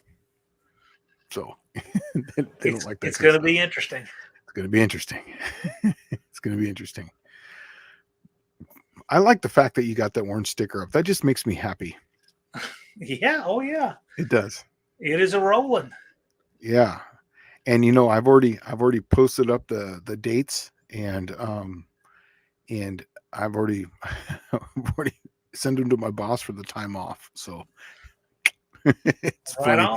Yeah, well, he knows that could be rolling test bed time too, Oh yeah, absolutely. Right. Yeah, we're testing things. Right? You were testing things when you were cutting the tree down on that really slow, horrible reaction time guy you ran. Remember? Dude, you were, that was awesome. You were 100th quicker, but you were 6 days better on the tree. Oh man, that I got to give it up to John Cope on that. That was his idea, and I was like, dude, that sounds like awesome, dude. So by the I'm time totally down for Joe it. texts me and tells me, he said, "Hey, by the way, that tree came down, about 5 minutes ago." I mean, it was He texted you before you left. no. I mean, no, it was not that bad. Once I realized I'd been duped on the trip, I'm like, okay, we'll just relax, make a clean pass. But that was fun. Yeah, that was That was good though. funny. Adjustable control arms better. Now, do those no hop bars work for GM on A body cars? Work okay for I think GM. he's asking if you have an A body that's like the early A body, the G body. Like Oh, the first Cutlasses were actually considered A bodies, and then that body became a G body. I think those are triangulated four links. I think the G Yeah, I body. think that's what you're asking, Buick Smith. And so on those, what I've heard is you need to get that angle down on that bar so that you have an instant center. Yeah. Because the way that bar comes from the factory, you don't. It just goes off into space somewhere. Makes Yeah, it and handle funny. that's why they get the G body shuffle. That's where it comes from. Yeah, we have one called the Hoopty. It's one of our R&D cars, and it definitely has a G body shuffle, and we got a big block in it, big block Chevy in it, for testing purposes and testing carbs, and it's definitely something to drive. I was doing some trans brake testing with it when I first got here from California, and it was I drove the crap out of that thing, and I was just like, man, it's different. It has this wiggle, Joe has an excellent question here. Okay. Shane, did you ever limit the front end travel with your stock suspension? Yes, I sure did. I've only tried once and a car lost all traction without full travel. Now, I limit it to basically where if you look at a few of my videos or pictures of my car launch, and I'll find some, but I did limit it, but I limited with the bump stop on the top. Now, the bump stop comes through and you have different size ones. You have the big one, and then I went down and found um, Energy Suspension sells a whole bunch of different sizes. Then what I did is I got one that was really small, and then I welded in, like one of the big universal nuts, so that way you can adjust it up and down, and I can adjust my limit, my how much drop down it had with that for track conditions, because obviously you got a great track, you don't need a bunch of this, and you don't need a bunch of that. I don't need to go into it, but this way you can adjust how much drop down you have on your upper control arm. So yes, I did limit it, and it was adjustable. I didn't do it with straps because I didn't like the way they looked. I liked the fact that my car looked factory. When you looked at the front suspension, it looked factory underneath there. So, Hey, Max Wedge, I actually have a video on my channel explaining the spring rate differences between those different diameter bars and how they store energy over a different range of travel. So you can, and we get into that with the sizes. I measure them. I show the bars for the Dart Sport in it and everything. So you can check that out if you want. Yeah, that I got the ones on my car. I know we've only got a few minutes left here, but you want to talk about? This is a honest to God truth. I was running Wrecking Yard Slant 6 torsion bars of mine. I think it was the driver's side torsion bar. I think it's they're slightly different, so you got to put a different little thing on them. I was driving down. I was in El Cajon at the time. I drove down my street, and I turned left and was going over to Pepper Drive, and literally one of the guys, one of the people passed away at the house, and they were pulling out all these parts, and they were at the curb. And at the curb was this old box, and it said Mopar, and it was a big Mopar box, and it was sticking out of the trash can. I walked over to them and I opened it up, and they were literally brand new torsion bars. And they were the small drag race torsion bars, right? Brand new in the box at the yard.